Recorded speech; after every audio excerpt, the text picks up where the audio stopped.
Hey, Lee Wolf here. We are live on this beautiful, well, a little hot Monday. I know it's hot by you too, Rich. I could see the lake evaporating behind you. Yeah, it's hot here, man. All right. Well, welcome to Game Face Monday. We are live. Thank you for tuning in, watching, and listening as always. Mr. Richie Bello is by my side, and he's coming lakefront to you. And I am in the normal blurred out background office. Just before we get rolling on the show, which actually today is going to be about, there's like a mantra, give me efficiency and give me performance. And we can say that all we want, chant it all we want, tell marketing people, agencies, or ourselves, if we're doing things on auto drive ourselves, we can look for efficiency and we can look for performance and we can look for results. But the question is, are we really digging in and looking at the data and understanding everything that's out there that could be outperforming what you're doing at the moment? It's very easy to get caught in the usual system of things and get caught in like a hamster wheel. Change is not something that people are really into in general. Change is not so much fun, but we're going to take a deeper look today at data and also a couple of methods out there for marketing that maybe you're not taking too seriously. But first, we're just going to break away for 1 minute with a message from our sponsor, Shop Smart Autos. Before you spend another dime on marketing and advertising, inspect what you expect. The SSA VIN Retention Report from Shop Smart Autos is the answer. Do you know your retention status? You might be losing hundreds of customers a month, but what if you could keep just a few more? Each retained customer means thousands in revenue, adding up to millions per year. The SSA VIN Retention Report is the inspection tool you've been looking for. Find out what you're missing before it costs you.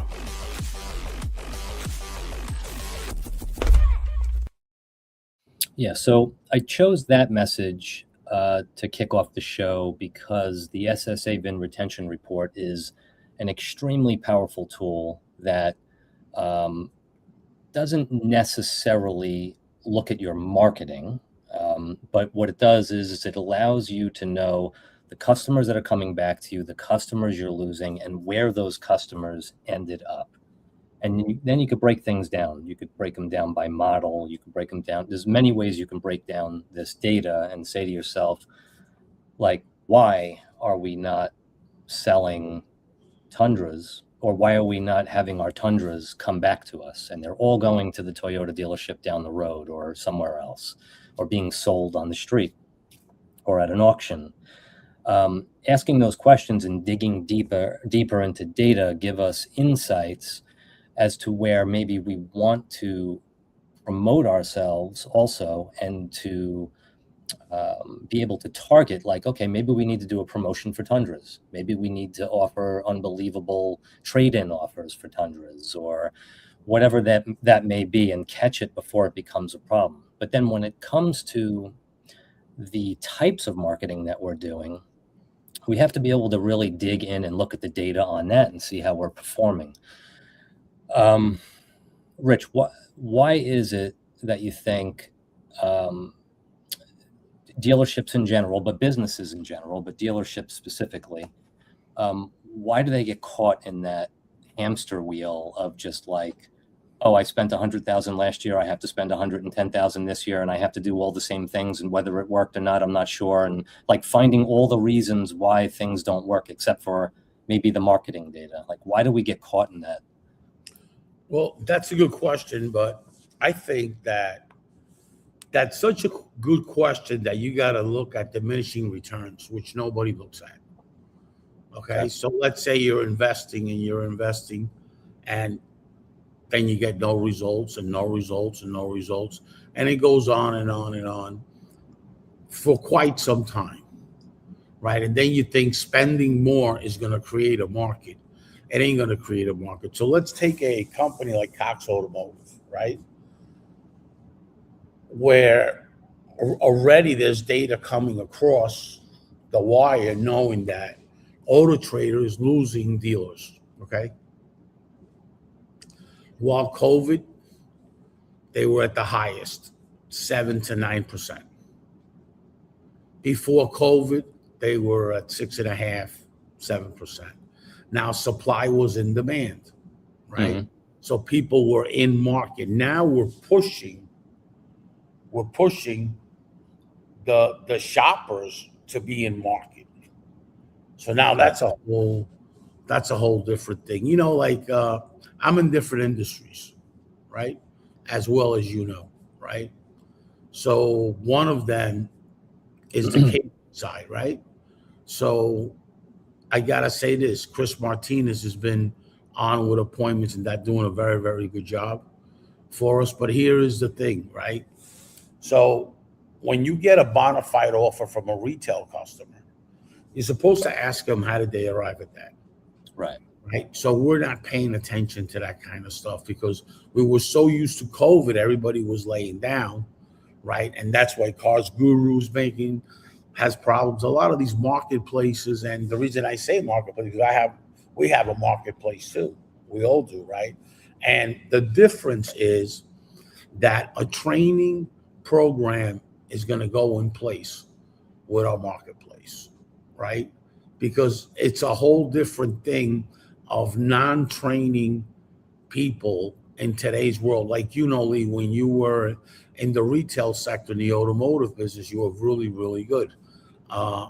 What made you so good and so well is because you know about follow-up, right? Mhm. You follow up and follow up and follow up and follow up and more follow up. Like you gotta follow so much stuff up. You gotta follow up the customers that come in to get an appointment. You gotta follow it up. You don't sell that customer, now you gotta follow it up, right? And now you gotta get them back in. And it's a consistent battle, and a lot of folks out there don't have that knowledge or that training perspective about lead generation. And let me tell you something about lead generation. Lead generation is the most important thing today because years ago you had showroom traffic. When you were doing advertising back then, there was no worries about leads because when you do an ad and all that, you get the phone call, the appointment, boom, that customer comes in the door. You had so much showroom traffic versus today. Today's showroom traffic is like non-existent. Right. Today is about getting a lead and getting that customer in the door, right?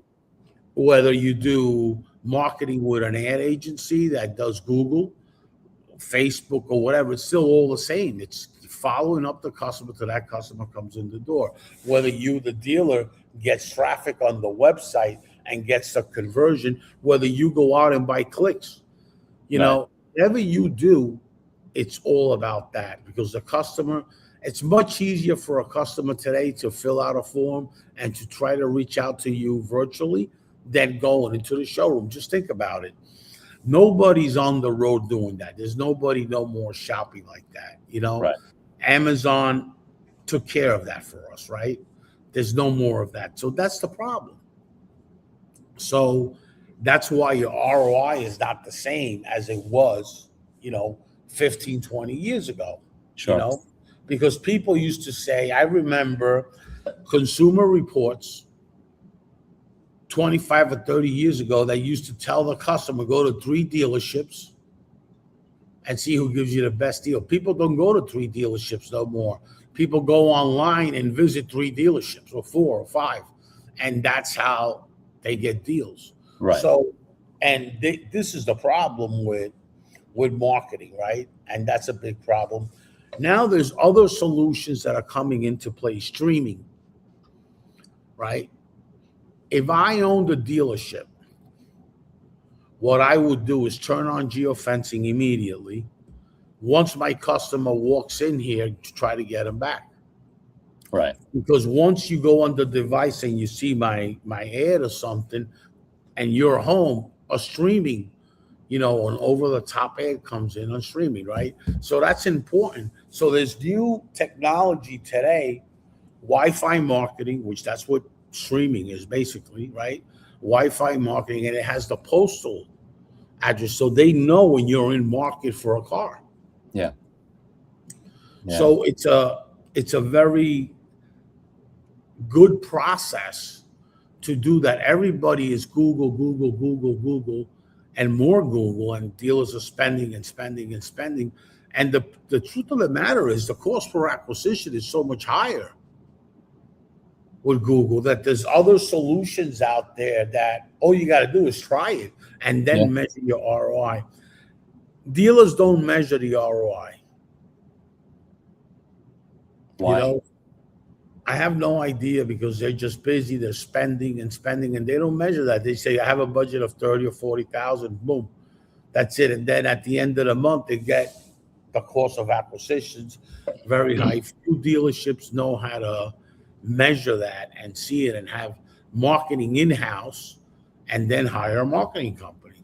Right. Because their in-house marketing should be more analytics, should be more, there should be more information to communicate it with the advertising company, but communicate it with the dealer. Right. Also, this is where you're at, you know. And at one time, Facebook was unbelievable. Things change, you know. It's not as good as it was. It's still good, but it's not as good as it was. So why? Because there's other solutions, you know what I mean? Right. And the audience is shifting a little bit. Like me, myself, I have a lot of people on Facebook. And if you look at the people that I have on Facebook, a lot of them don't post like they used to post like a year ago. I mean, my feed would always be full. That's not happening no more. Yeah. You know, it's getting depleted. Yeah. Now, the Facebook marketplace is really good. All marketplaces are good. Dealers are just like kind of negative about lead generation and marketplaces because their sales teams are not trained and they're not bringing in the customer. Right. Like you take, for an example, the catering industry, right? You talk about a company like The Knot, very effective. Right. 10, 12% conversion. Right. Very effective. Why? Because there's training, there's follow-up, that's what it is. There's execution. Right. You know what I mean? Sure. And that's a marketplace like Auto Trader, I would say. Wedding Wire is another one. So, you know, these things that are happening, you know, why is that different industries and different marketplaces are very successful with marketplaces and the car business just has a hard time with it? Yeah. And the cable streaming, and then all these other, I mean, people are on, what do you got? Netflix, Hulu, YouTube TV, Roku, Amazon Prime, major sports conglomerates now are charging $50, $60, $80, $100 a month for you to be able to just watch the sports games that you want to watch. But I noticed, like, even just on YouTube, if I'm watching some national video that 50 million people have seen, sometimes now a commercial will come on in the middle of it, and it's a local dealership that comes on right in front of me. And it's shocking for me because I'm like watching some world famous, you know, YouTuber or influencer, and then all of a sudden a Chevy dealership out in Port Jefferson Station comes up on my TV. And it seems like that's I can't remember the last time I spoke to someone and they told me they were flipping through the channels last night. You know, they're usually flipping through streaming services. Well, the same thing, TikTok has that too, that you go on and you go to the next one and next one and the next one and the next one. And also YouTube now with the short videos, you know, and you see that goes on and on and on all day, right? And now the behavior that we have, you know, don't forget, humans are a creature of habit, right? And now our habit is to go on TikTok and go on and on and on, go on YouTube on and on and on. You know, I have other industries, and somebody told me, well, TikTok, that doesn't really work. That is for younger kids now. Well, that was 10 years ago, okay? The audience of TikTok with all these creative people that are on there is not a 10-year-old audience or 14 like it used to be. So, and that's the problem, that we don't see the changes. And just because we don't see it, other people do. And other people, you know, other industries make money. Like TikTok is one of the best platforms there. as far as I'm concerned, to sell cars and to do marketplaces and to do marketing. Yeah. There's a lot of creators on there. There's a lot of people that are actually making money posting videos. Yeah. Yeah. I mean, I'm Right. going to be moving soon, and TikTok was smart enough to start sending me real estate agents that are selling homes. Right. I never searched for that. Right. So, these are things that are happening with this TikTok, and I really hope that TikTok stays. I don't know what the whole thing is with TikTok, but I really hope they stay because they really have a very good marketing platform. I could say this. I think it beats Facebook's marketing platform hands down. Yeah. Hands down. And talking about marketplaces, like right now you got Facebook that has a marketplace, but Instagram is doing the marketplace too now. And YouTube is talking about a marketplace, by the way. Yeah. And everybody's going into marketplaces. These marketplaces have tremendous amount of value. Yeah. Because of the inventory and because of what they can do. Marketplace is a very good thing. The reason that a marketplace always existed in dealerships and that in the dealership sector is because the website developers of the dealerships, those are softwares that have template after template after template, right? Those things were not made for what's happening today, right? Those things were actually made for displaying inventory. Let's talk about one of the first ones it was Cobalt, owned by Reynolds and Reynolds. Right. Okay. All right. That was just for display. They haven't changed that technology since then. So they're still display. That's when you do a test with any dealership's website and you see it scores an F. Right. The worst thing a dealership can do is spend $25,000 or $30,000 on their website, to drive traffic. I mean, get a landing page. Yeah. Go get leads from a marketplace because, if you're at 4.5 or 5% conversion, okay, instead of buying 100, buy 250 leads. Right. And tap in the AI on there. And once you tap in the AI, you'll see the results. Right. Because the AI is a very big thing for appointment setting. Right. Absolutely. Yeah. Yeah. And it's such a, I'm sorry. Go ahead. No, I was just going to say, it's just such a different planet that we're on now. Coming from my family and I were in traditional marketing and advertising for decades. And I can't, it's when you think back to like newspaper, people would spend, a dealership would spend $12,000 to have a double truck ad in Newsday. Right. And I couldn't, if I went back 20 years, 25 years, I couldn't imagine a world where I'd be able to say to Newsday, okay, here's a double truck ad for XYZ dealership, but I only want this ad to go to truck owners. And I only want the ad to go to these homes or these places within a certain amount of miles. It was impossible. You had to just blanket the world. Radio blanketed the world. Cable blanketed the world. Now with cable streaming and with all these other streaming services and all these other digital outlets, you could literally say, I want to be in front of people 25 to 40 years old who own trucks that they're going to be potentially returning their leases in the next 6 months. And it's what a different planet to be on now. And I don't know if the old school thinkers have really completely invested themselves in that understanding that you can literally be in front of the people you need to be in front of, be that targeted. Well, I don't think so. The old school folks don't do that. I'm old school too, but the only difference between me and is that I'm around a lot of youngsters. I'm around a lot of 20, 24, 25-year-olds. Like right now, device marketing is one of the biggest things right now. Right. You got review marketing and device marketers. Device marketing, you'll go home and you'll leave your device on here, and if you clicked anything on there that you got an SMS, you see the streaming. Yeah. You know, and that's key, because device marketing, there's a lot of different perspective of marketing, and that's just today. Who knows what tomorrow's going to bring?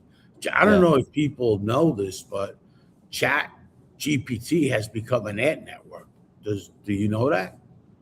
No, an ad network, really? Yeah, they're streaming ads. If you search certain things, their car dealerships and that, you see some ads on there. Yeah. Oh, yeah, at the bottom of the page, I do see that. Yeah, the bottom of the page is streaming ad. And that was the goal. That's why people don't charge you to be a user on it, because their goal is not to get users. Their goal is to get enough users that now you can do ads. Advertising revenue. They're consistently running ads now. I mean, that's what ChatGPT is. Man. There's a new AI called Claude, yeah, right. Yeah. Claude AI is pretty good. Yeah. Yeah, I think it's a lot better than ChatGPT, even though ChatGPT does everything. But you know, let me tell you, ChatGPT now has ads. Wow. So it seems like everything does. Right. So what does that mean to the end users? Like, if they have ads, that kind of information, where's it coming from? You know what I mean? What's going on? So now you got to be careful, because when you have an ad network, that's what makes you a ton of money. Right. So now you gotta. That's a little bit, they lose credibility, because their business model was never running ads. Right. Right. You know, so I'm careful now using ChatGPT because they're running ads. Yeah. Yeah, AI is going to be really interesting over the next 3 to 5 years. If you listen to Elon Musk, I forget the name of his AI, but he launched his own specific AI, and he described that there are 3 levels of AI. There's the AI we're at now. There's like a super version of it in the middle, and then there's a top crazy version of it that he believes that we won't even need our retirement money anymore. Anything that we're going to want is going to be at our fingertips. But he said that we're on the cusp of switching to the middle AI.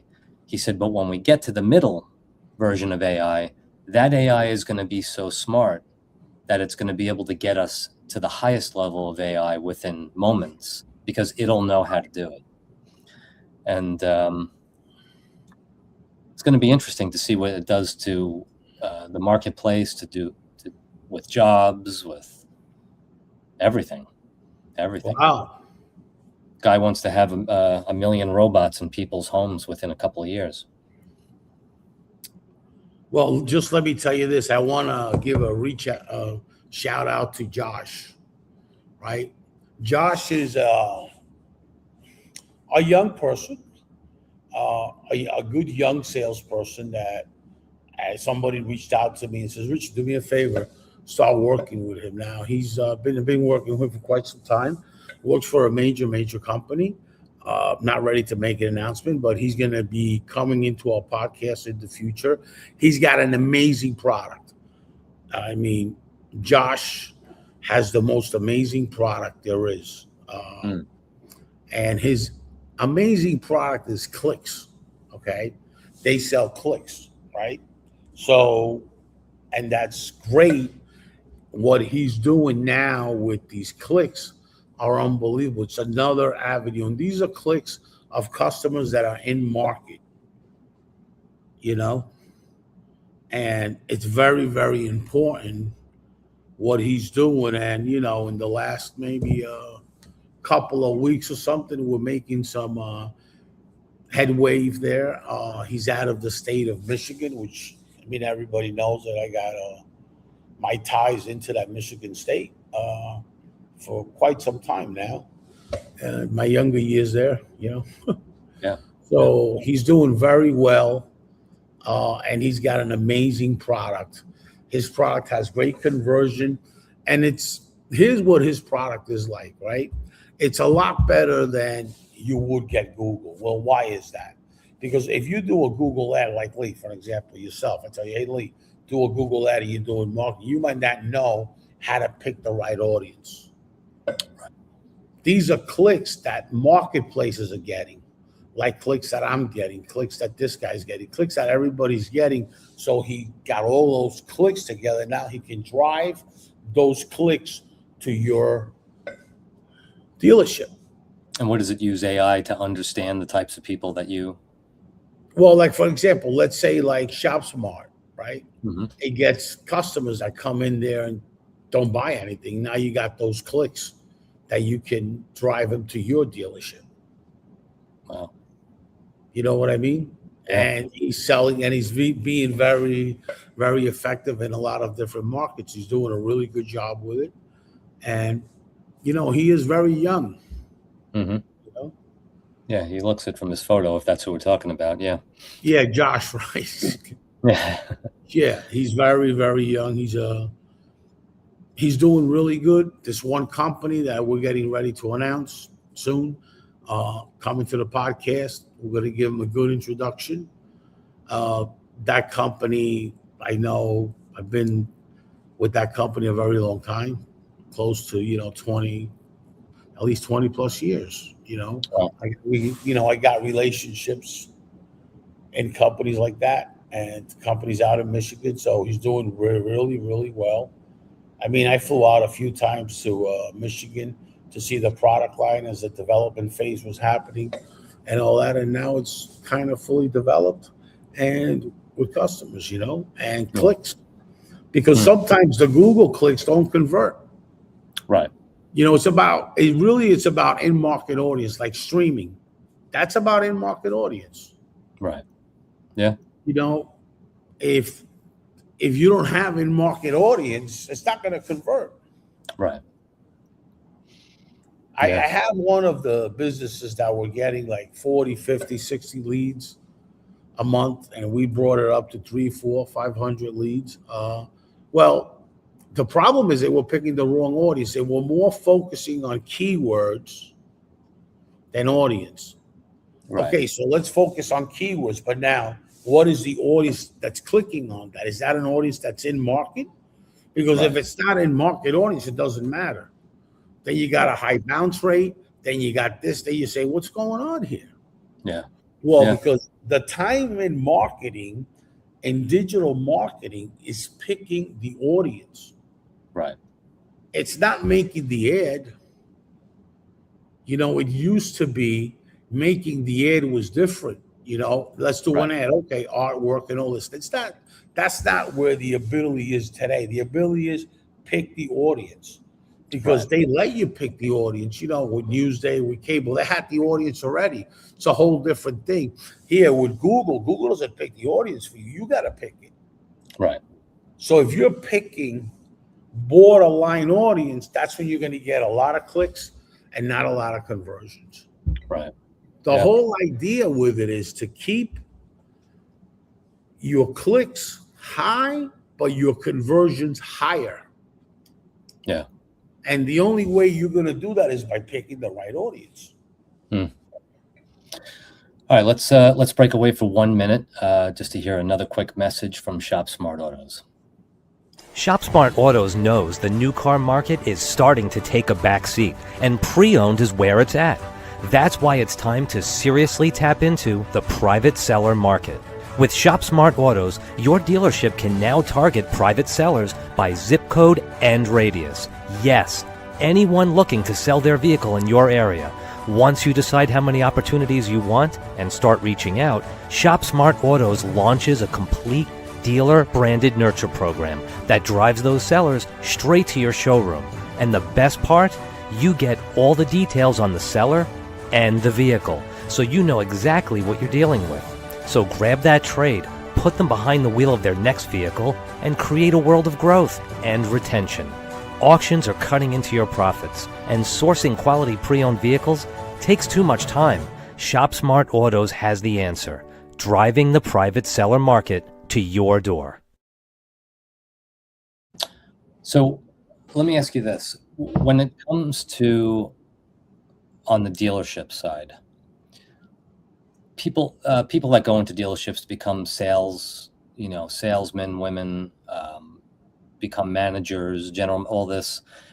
They're not necessarily trained in analytics, understanding data, understanding what they're looking at, and then even if they understand what they're looking at, how to make connections that are meaningful to take the dealership to a different place at that point.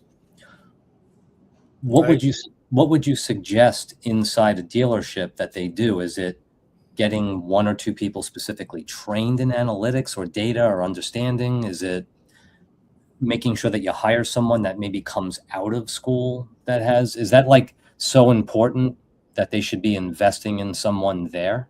Or should that be the marketing team's responsibility? Well, I'm gonna just say this, right?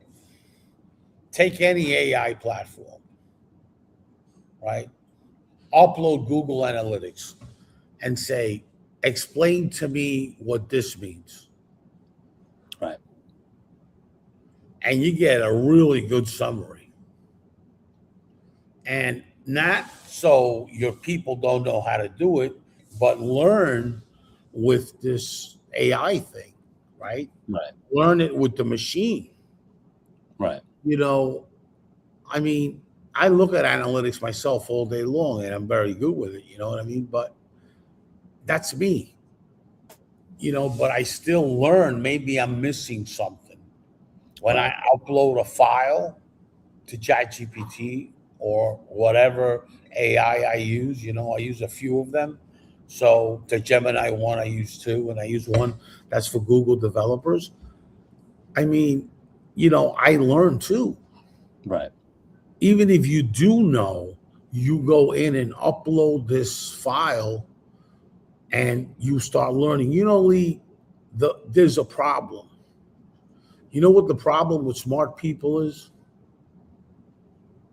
Smart people think they're the only smart ones. Yeah.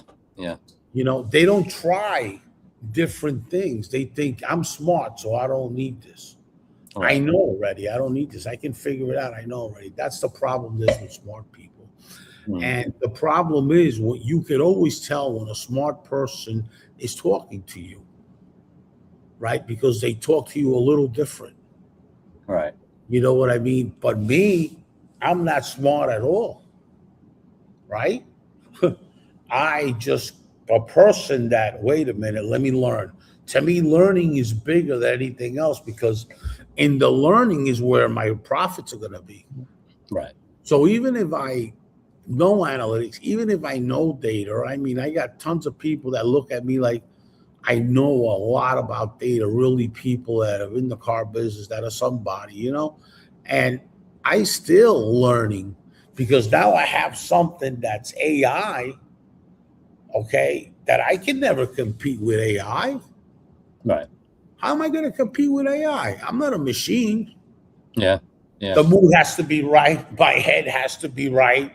I can't be missing anything. Hopefully, if everything went good in the last 3 hours and my head's right, because I work a lot with my brain. If my head's not right, forget about it, right? Yeah. So I use that all the time for analytics. Even you'd be surprised for the reports of dealerships, I use it. Yeah. Just to see what I could be missing, just to see if I'm missing some interpretation. And trust me, I've learned a lot. I've learned a lot more than I was at without the AI. Right. Right. I use it as a LMS. Right. Yeah. A learning management system. That's what I use it as, because I'm learning. Yeah. Your brain can look at something, you can miss it. And then I use that as one of my coaches. Yeah. And then I forced it and I tell it, could you give me a summary of what I should tell the dealership? Yeah. And plenty of times I say what I would say, but then that summary makes a whole different, now I'm learning a whole different perspective. Right. And dealers are missing it because if you would really get the knowledge and have your people use this AI Mhm. to learn too. Right. Because, AI can teach you. It's amazing what this AI could do now. Yeah. Yeah. Yeah. I use it for perspectives, angles, all the Yeah, time. Sometimes I'm writing or I'm thinking of a concept and I have the concept and I lay it down and then I say, how can I take this concept and think of it from different right. angles, think of it from different perspectives? And within 15 seconds, I have 10 perspectives that at least I could work from. I don't necessarily trust it to communicate effectively enough for me, but I definitely, from the learning, from getting ideas, thought processes, analyzing things without a doubt. And it's quick and it's in its infancy. This is the beginning. Well, it's important to use the tools we have to grow and learn. Yeah. No matter what you're doing in life, AI is here to stay. And AI, if you use it as a learning tool, you'd be surprised. Sky's the limit. Yeah. Sky is the limit. Yeah. I don't care how smart you are. You can always learn a lot more from AI. Yeah. And Yeah. I tried 2 or 3 different ones. The reason I try a couple of ones is because I need to know what's going on. Right. I want to know what the difference is between 3 or 4 of them. Sure. And they're all about the same, but some of them gives you a better perspective, Yeah. Like when you read the analytics, right? What is it really telling you? Okay, so we already know that's out like a sore thumb that the VIN retention is bad. Right. You're losing your VIN numbers. Now let's find out why. Right. Are 60% of those customers, did they change the brand or did they stay within the same brand? Right. Because it's a whole different thing. So I'm losing 60% of the customer that went into a different brand. Okay, so my sales team could be a little bit of a problem because we're not selling enough the brand. Right. Oh, let's look at what incentives they are with that brand that you lost. Right. And that these are things that it tells you like it's out like a sore thumb. Let's really take the reason you have the VIN retention and the reason you have analytics is to fix it. Right. Not to just read it and say, okay, I'm doing real good or I'm doing real bad. That's not the reason why you get that information. Yeah. Yeah. The whole idea to get that information is to troubleshoot it and give it a reverse engineer perspective and fix it. Right. And fix the problem. Yeah, absolutely. Yeah. And I've heard so many times people say, you don't need to sell the brand, you need to sell the dealership. And I get that.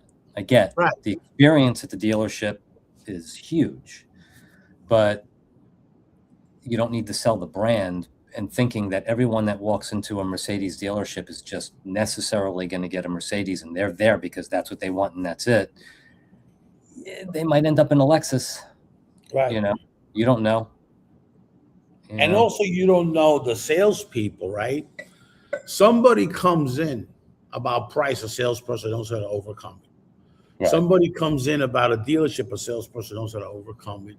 Do they really know how to overcome a BMW versus a Mercedes? Right. Product knowledge, do they really know how to overcome that? Do they know what the wheelbase is from BMW to Mercedes? Do they know what the headroom is? Do they know what the leg room is? Right? They don't. Yeah. That's product knowledge.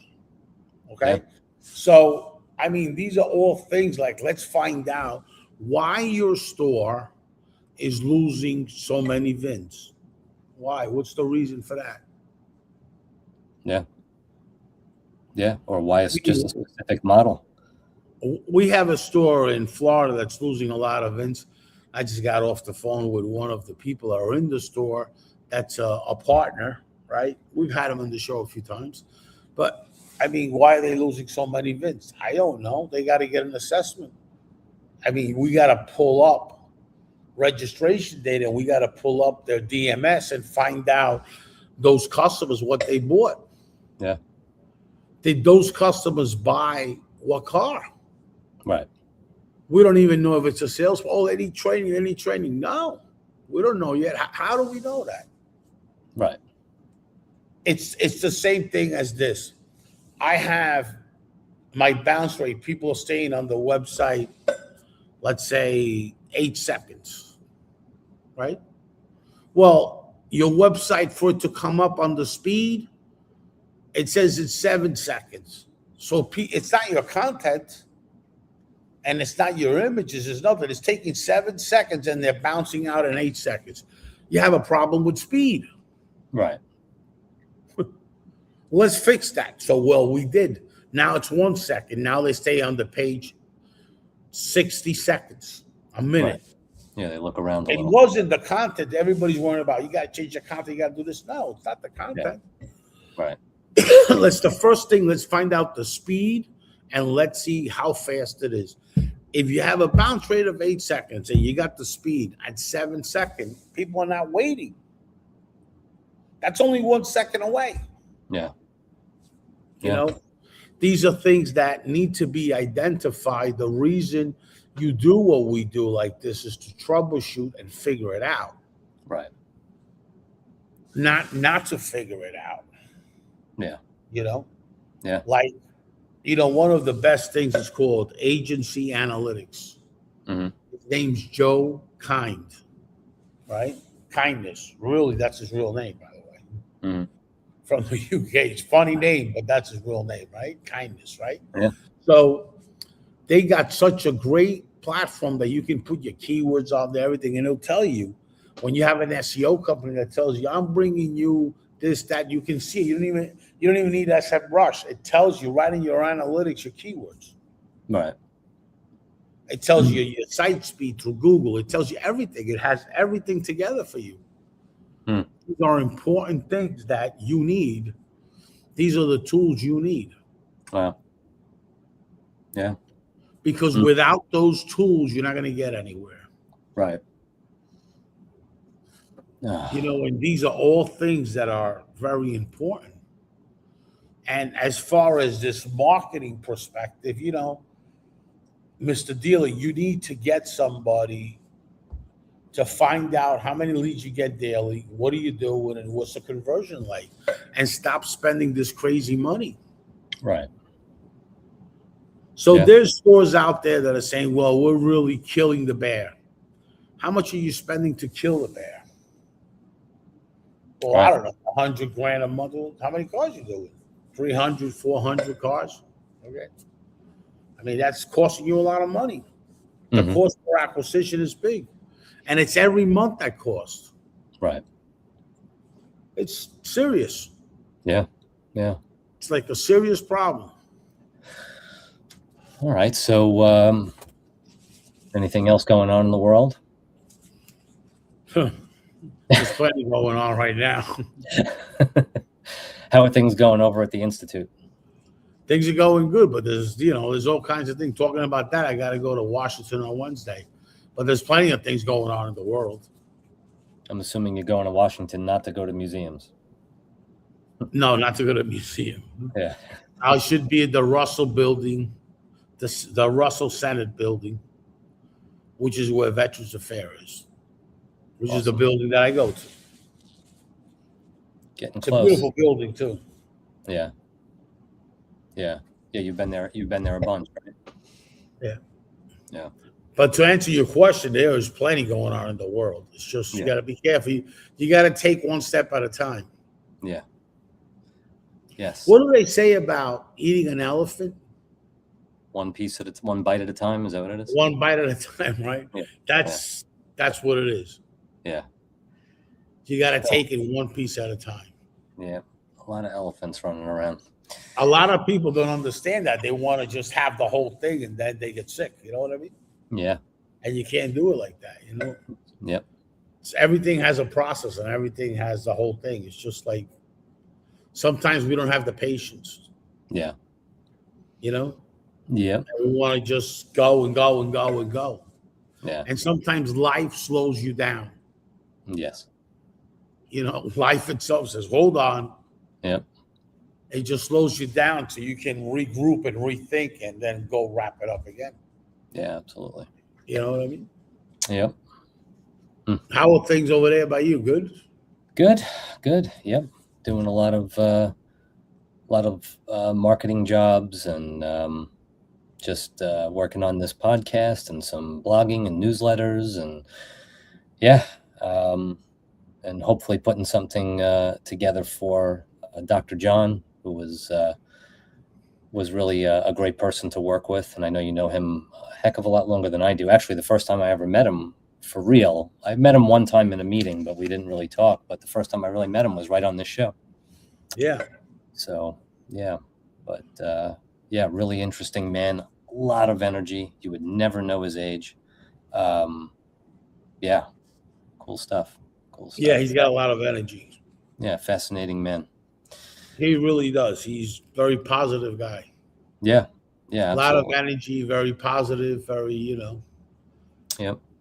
Yeah, I know him a few years, Hello?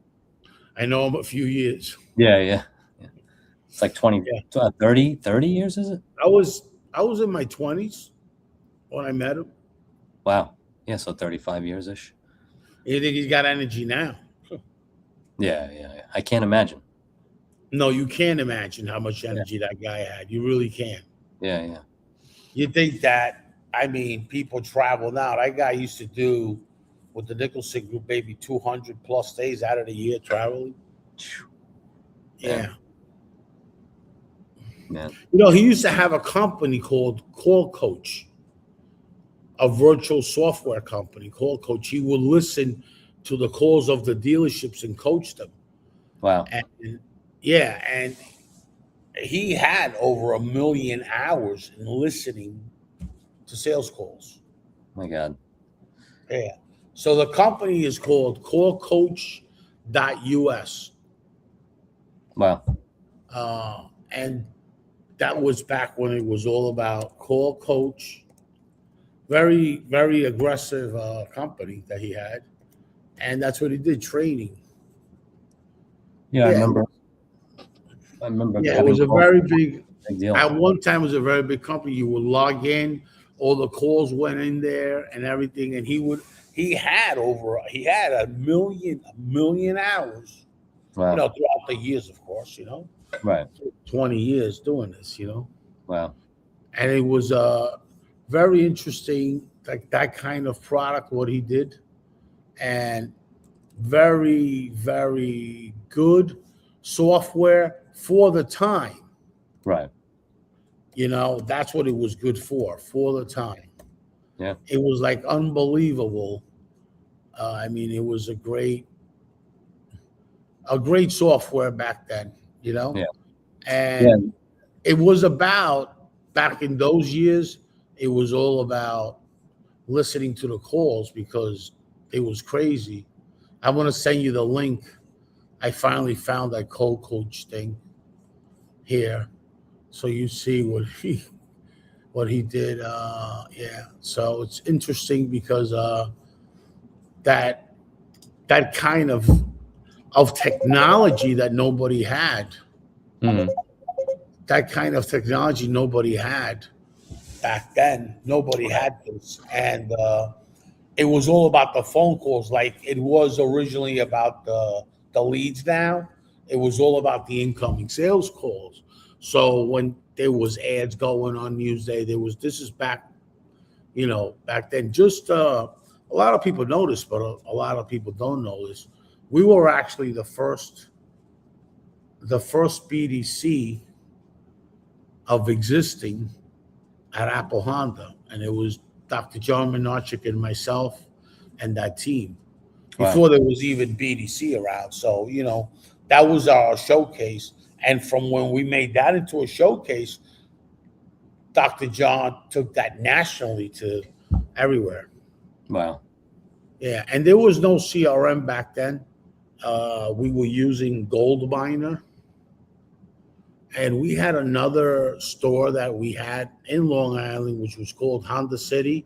And that was the showcase with Reynolds and Reynolds, which was Sales Vision, which was Right. a very expensive CRM when nobody had CRMs back then. Hmm. The CRM technology came in after that. Wow. So, you know, he's a very in-tuned guy Yeah. in the automotive sector, and especially in the training perspective. Yeah. And being I don't know if he's a psychologist or psychiatrist, but being in that psychologist, being in that world and then bringing the training and the perspectives is unbelievable. Yeah, because, you know, sales has a lot to do with psychology. Yeah. Absolutely. You know, without the psych Everything. in sales, you're not going to have any sales. Yeah.